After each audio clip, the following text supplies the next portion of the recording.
제가 다녔던 신학대학교 인터넷 동문 회부에 올라오는 소식들을 보면서 제 마음 한켠이 좀 무거워지는 것을 경험할 때가 있습니다. 전에는 좀 기수 차이가 있는 선배님들의 그 부모님들의 부고 소식이 올라왔는데 얼마 전부터 이제 저희 동기들이나 혹은 얼마 멀지 않은 그저 1, 2년 상간 선후배들의 그 부모님들의 부고 소식이 자주 소식란에 올라오는 것을 경험하면서 마음 한켠이 좀 무거운 것을 느낍니다.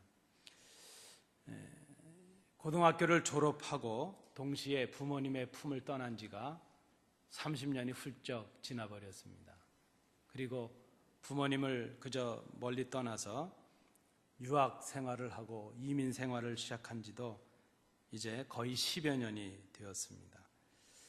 저희 부모님들은 벌써 팔순을 다 넘기셨고 그저 시간이 갈수록 부모님에 대한 그 간절함이 그저 아득해져 가는, 그리고 그저 부모님을 생각하는 것보다는 두 딸들을 생각하는 마음이 더 많아지는 것을 보면서 그저 부모님 앞에 죄스럽고 부족한 마음을 느낄 때가 한두 번이 아닙니다. 그리고 좀 제가 그랬던 것처럼 저희 큰아이도 벌써부터 이제 부모의 품을 떠날 준비를 슬슬 시작하는 것을 보면서 그저 저도 그랬겠구나 하는 그런 생각을 해봅니다. 할머니, 할아버지를 채 알기도 전에 미국으로 떠나온 저희 아이들이 그저 저희 부모들을, 할머니, 할아버지들을 어떻게 기억하고 또 앞으로 간직을 해줄까 하는 그런 생각도 해봅니다. 그래도 감사한 것은 아직까지 저희 양가 부모님들께서 좀 건강하게 생존해 계신다는 것이 얼마나 다행스럽고 감사한가 하는 그런 생각도 해봅니다. 여러분, 지금 우리가 함께 예배하고 계시는데 우리의 지난 날들을 함께 공유한 사람들이 우리에게 남겨져 있다는 것, 그것이 우리에게 얼마나 큰 기쁨인가 하는 것을 생각해 봅니다. 지금 함께 예배하고 계시는 우리 옆에 계신 성도들이 우리의 기쁨과 고통을 함께 했던 우리의 가장 가까운 사랑하는 가족이라는 것을 우리가 기억해야 될 것입니다.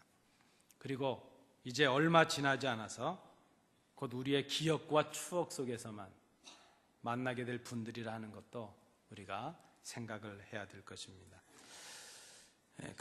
제가 평상시에 좀 좋아하는 시가 한 편이 있습니다. 그 시를 읽어드리면서 우리 성도님들의 그리운 분들, 또 제가 그리운 그 부모님들에 대한 그리움을 대신하고자 합니다.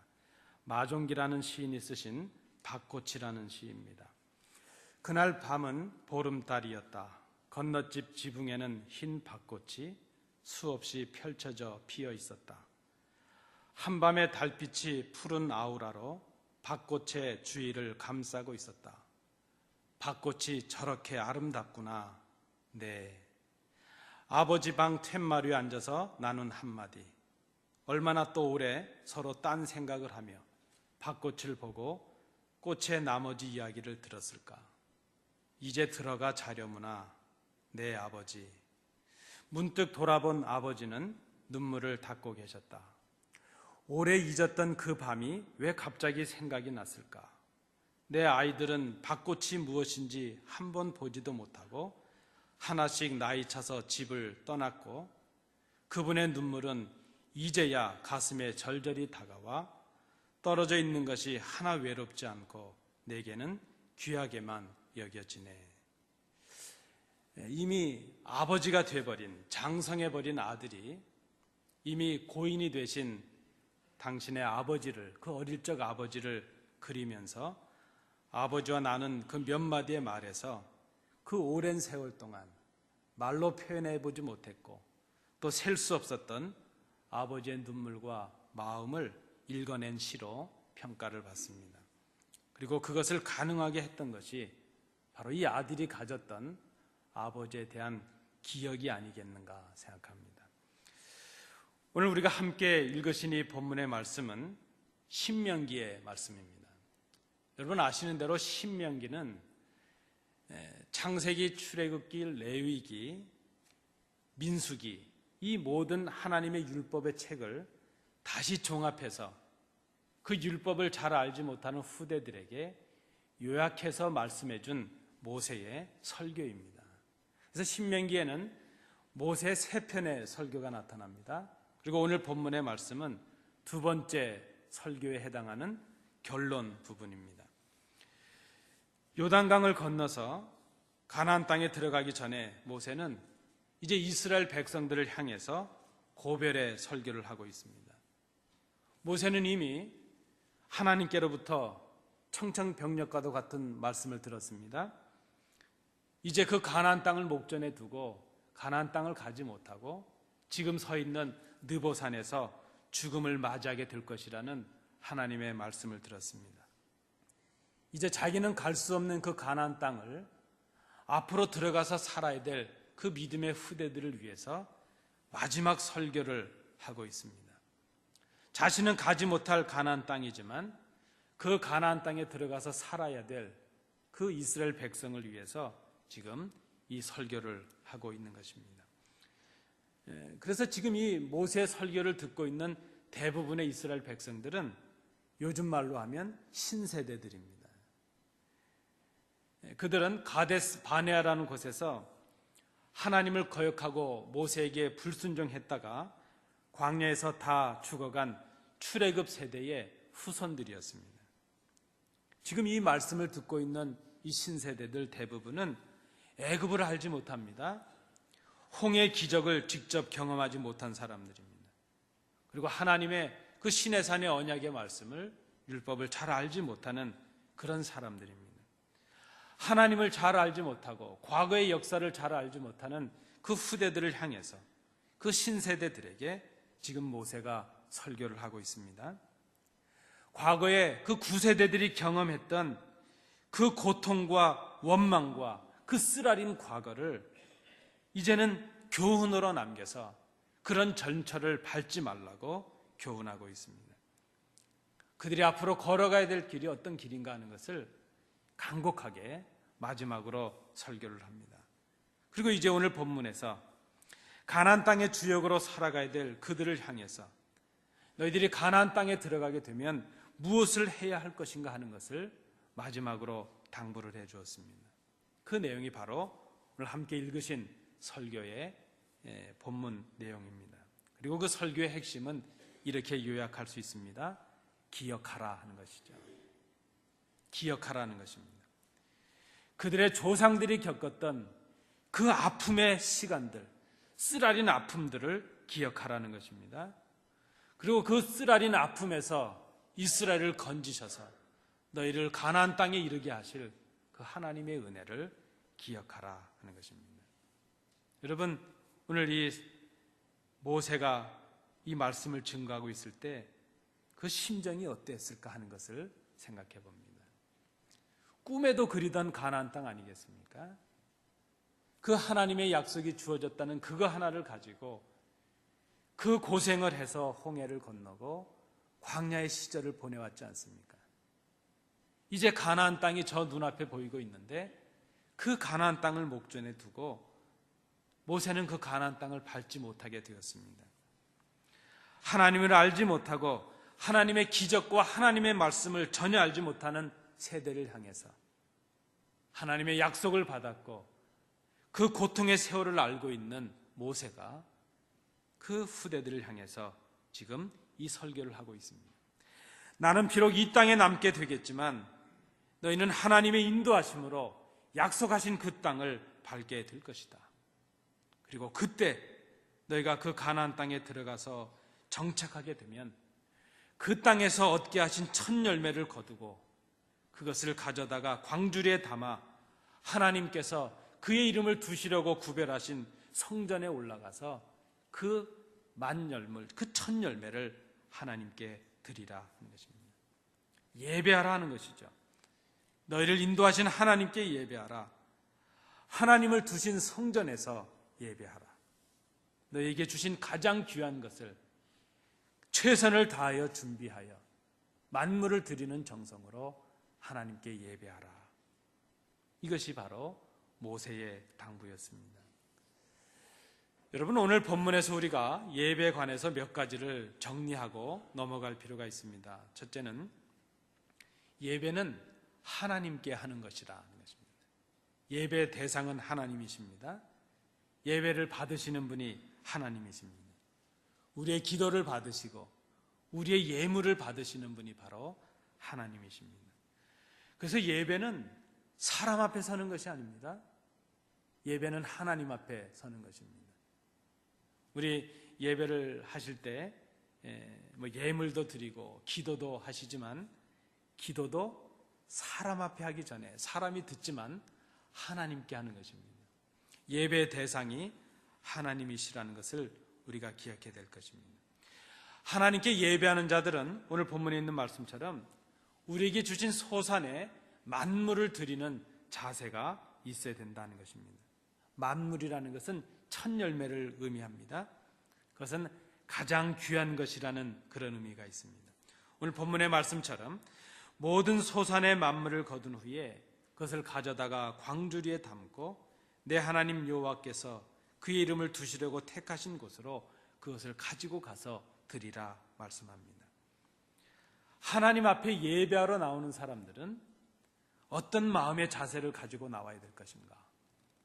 하나님 앞에 만물을 드리는, 가장 좋은 것을 드리는, 최선의 것을 드리는 그런 자세가 있어야 된다 하는 것입니다.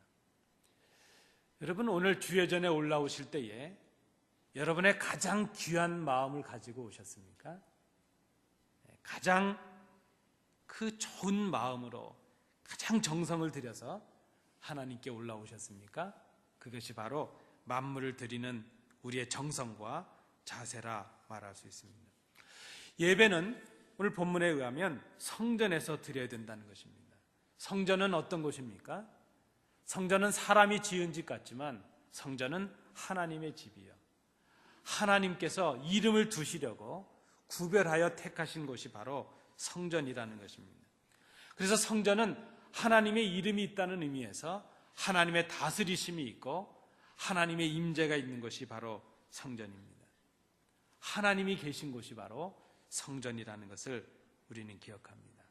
하나님의 임재가 있는 이 성전에서 우리가 하나님께 예배를 드립니다.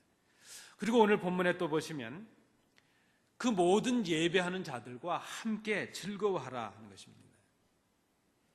함께 예배함으로 하나님께서 주시는 은혜로 인해서 함께 감격하고 함께 즐거워하는 것, 그것이 진정한 예배라 하는 것을 우리가 생각합니다. 지금 하나님 앞에 서게 될 이스라엘이 기억해야 될 것이 무엇인가? 오늘 우리가 하나님 앞에 예배하고 있습니다. 하나님 앞에 서는 우리들이 기억해야 될 것이 무엇인가? 그것은 진정한 하나님의 백성의 모습은 하나님의 구원의 역사를 기억하는 데서 나타날 수 있다는 것입니다. 모세가 설교하고 있는 그 설교의 요약을 지금 제가 드리고 있습니다. 진정한 그리스도인의 모습은 우리의 죄를 위해서 십자가에 죽으신 그 주님을 기억하면서 나타날 수 있다는 것입니다. 하나님을 어떻게 기억하고 있는가? 하나님의 은혜를 어떻게 기억하고 있는가? 거기에 참된 성도로서, 그리스도인으로서, 하나님의 자녀로서의 정체성이 발견될 수 있다는 것입니다.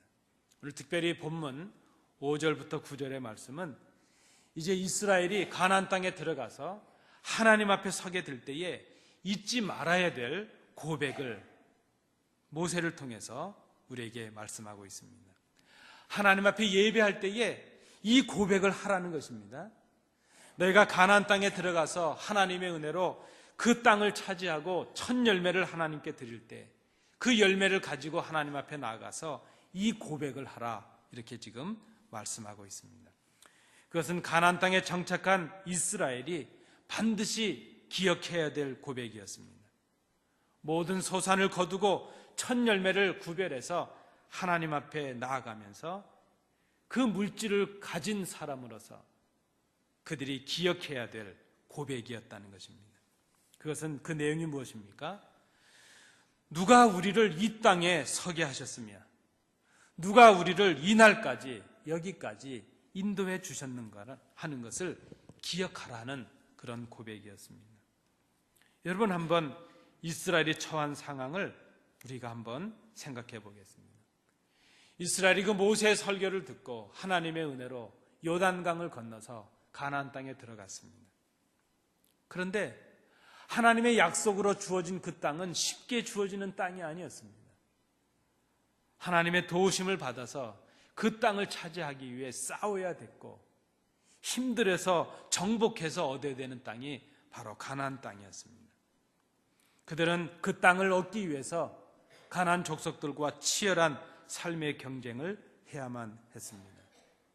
시간이 가면 갈수록 처음에 뜨거웠던 그 결심들이 점점 변질이 되고 약해져만 갑니다. 하나님의 백성으로서 가졌던 그 당당함이 사라지고 가나안 족속들을 바라보며 위축되고 변해가는 자신들을 발견하게 되었을 것입니다. 하나님보다는 우상의 유혹에 빠지는 그런 사람들도 많아졌을 것입니다. 하나님 중심이 아니라 자기 중심의 삶으로 살아가는 사람들도 많아졌을 것입니다. 바로 그때 그들의 믿음이 흔들리고 하나님의 백성이라는 그 자긍감과 정체성이 사라진 그때 그들이 하나님 앞에 예물을 들고 주의 전에 올라가서 반드시 기억해야 될 고백이 바로 오늘 본문을 통해 주시는 그 고백이었다는 것입니다. 그들은 약해진 자기들의 신앙을 가지고 흔들리는 자기의 그 중심들을 가지고 이미 약해질 대로 약해진 자신들의 모습을 부여잡고 그래도 그 성전에 올라가서 자기들에게 주신 물질의 일부를 구별하여 하나님 앞에 드리면서 그때 기억해야 될 말이 바로 모세를 통해 주신 이 고백이었습니다. 아마 그들은 하나님 앞에 서서 이 말씀을 낭송하고 고백했을 것입니다. 하나님의 두신 그 이름을 두신 성전을 향해서 오르면서 자기들의 연약한 모습을 한탄하고 그럼에도 불구하고 하나님 외에는 길이 없기에 성전에 오르면서 다짐하고 결심했을 것입니다. 그 고백의 요약된 내용이 무엇입니까? 누가 우리의 삶의 주인이며 누가 지금 우리를 여기까지 인도하셨고 이 자리에 서게 하셨는가? 그것을 그들이 기억했다는 것입니다.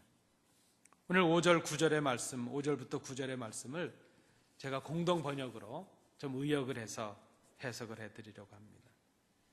제 선조 야곱은 떠돌며 사는 아람 사람이었습니다.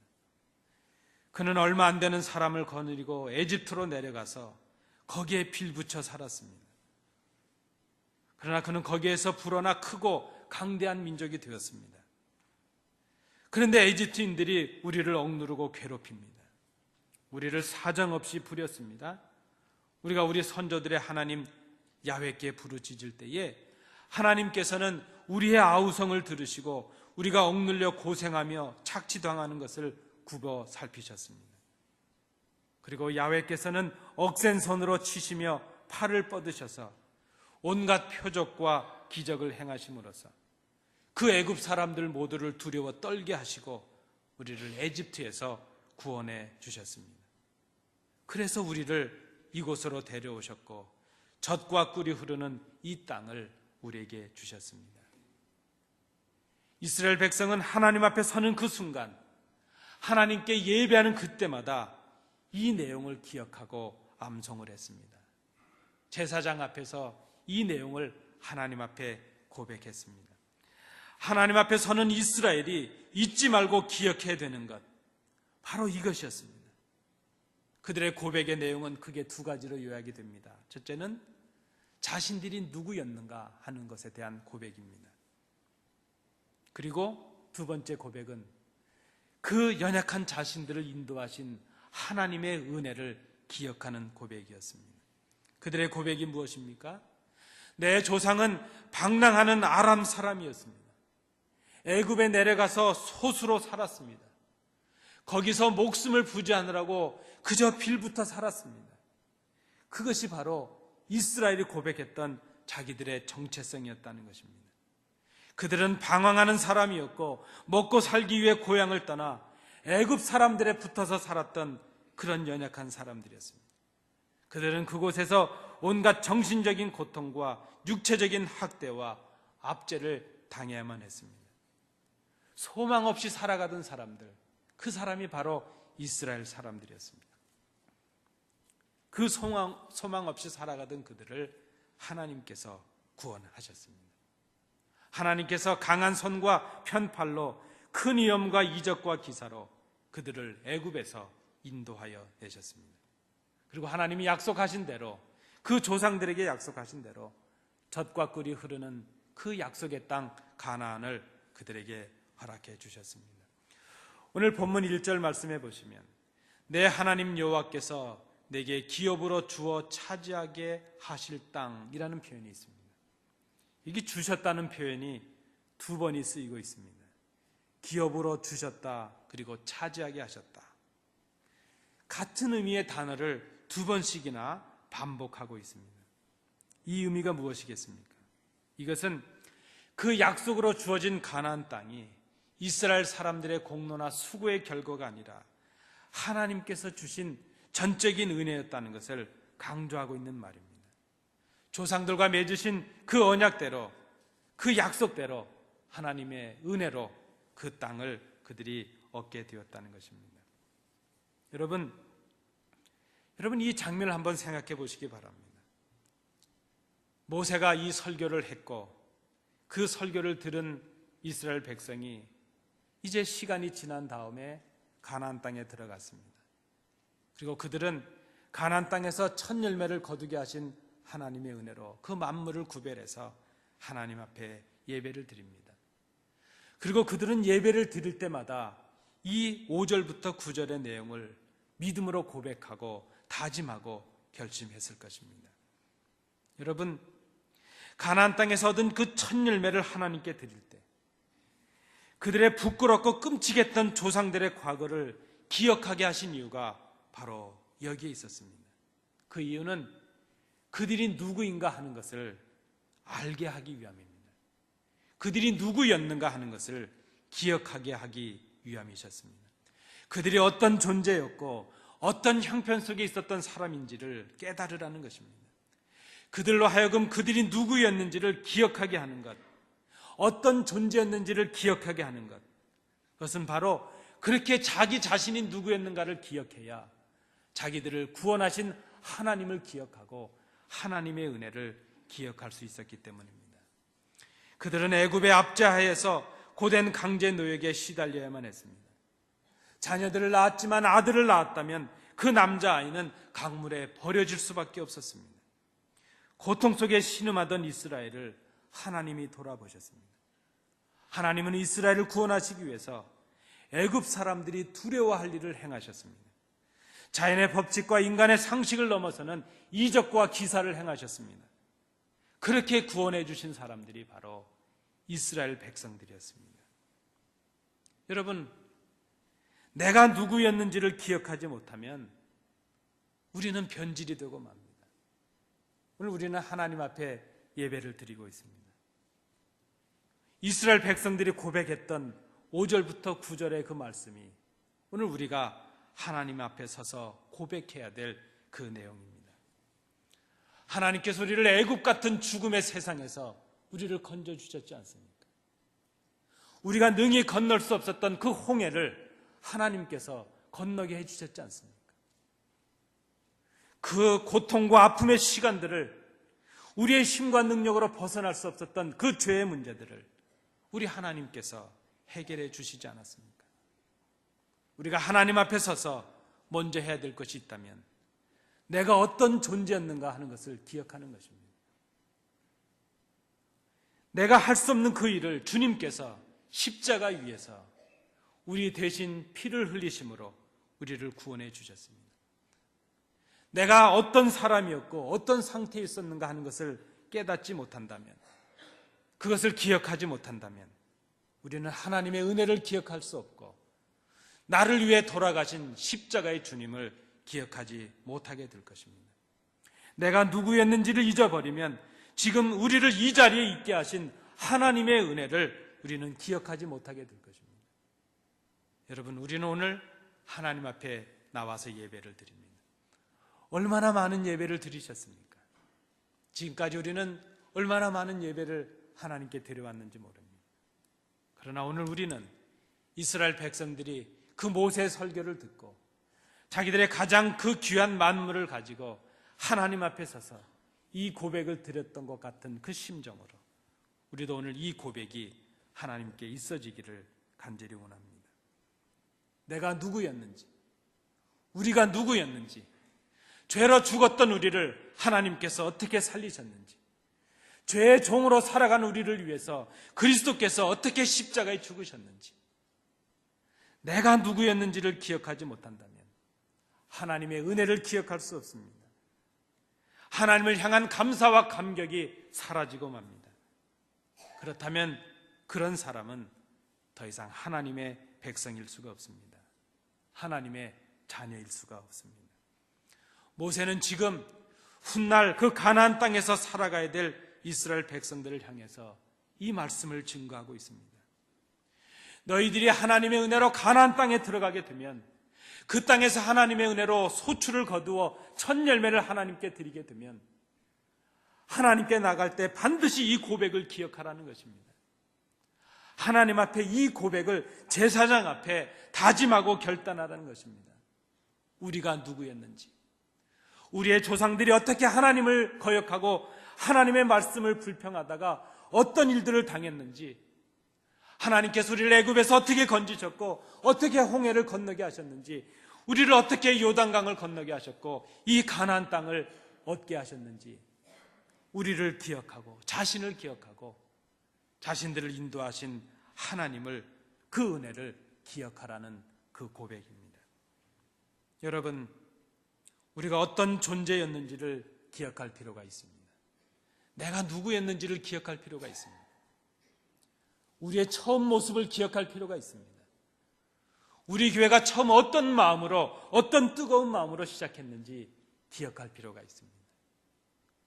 우리 성도들이 처음 어떻게 사랑했는지 우리가 기억할 필요가 있습니다. 그리고 그런 우리를, 연약했던 우리를 이 자리까지, 여기까지 인도해 주신 하나님을 기억해야 될 것입니다. 그 하나님의 은혜를 기억해야 될 것입니다. 여러분, 예배라는 것이 무엇이겠습니까? 예배가 바로 이거 아니겠습니까? 내가 누구였는지를 하나님 앞에서 기억하고 고백하는 것, 그것이 바로 예배입니다. 그리고 하나님의 은혜로 인해서 내가 어떤 존재가, 새로운 존재가 되었는지를 감사함으로 고백하는 자리가 바로 예배의 자리입니다. 하나님의 은혜를 기억하면 감사와 감격이 넘치게 됩니다. 죽음의 자리 애굽에서 인도하신 하나님의 은혜를 위해서 우리의 가장 귀한 열매를 하나님께 드리며 감사하는 자리가 바로 예배의 자리입니다. 예배는 자신의 이전을 기억함으로 하나님의 은혜를 기억하는 자리입니다. 오늘 우리는 하나님께 예배하고 있습니다. 우리의 정성을 다하여 하나님께 예물도 드립니다. 우리의 최선을 다한 만물을 드리는 심정으로 하나님 앞에 감사도 드립니다. 우리를 여기까지 인도하신 하나님을 기억함으로 예배해야 될 것입니다. 하나님의 은혜를 기억함으로 예배하는 사람, 하나님의 은혜를 기억함으로 자신을 기꺼이 헌신하는 사람, 하나님의 은혜를 기억함으로 예배하는 우리가 함께 즐거워할 수 있는 사람, 이것이 바로 하나님의 자녀들의 모습이라는 것을 우리는 기억해야 될 것입니다. 사순절 두 번째 주일을 지나고 있습니다. 우리 자신을 돌아보는 기간이 될 수 있기를 원합니다. 우리의 연약함을 고백하는 시간들이 될 수 있기를 원합니다. 그리고 그 연약하고 나약한 자리에서 우리를 인도해 주신 하나님을 기억하고 하나님의 은혜를 기억하는 이 기간들이 될 수 있기를 원합니다. 하나님의 은혜를 기억함으로 하나님 앞에 서시는 우리 성도들이 온 교회가 될 수 있기를 원합니다. 기도하겠습니다.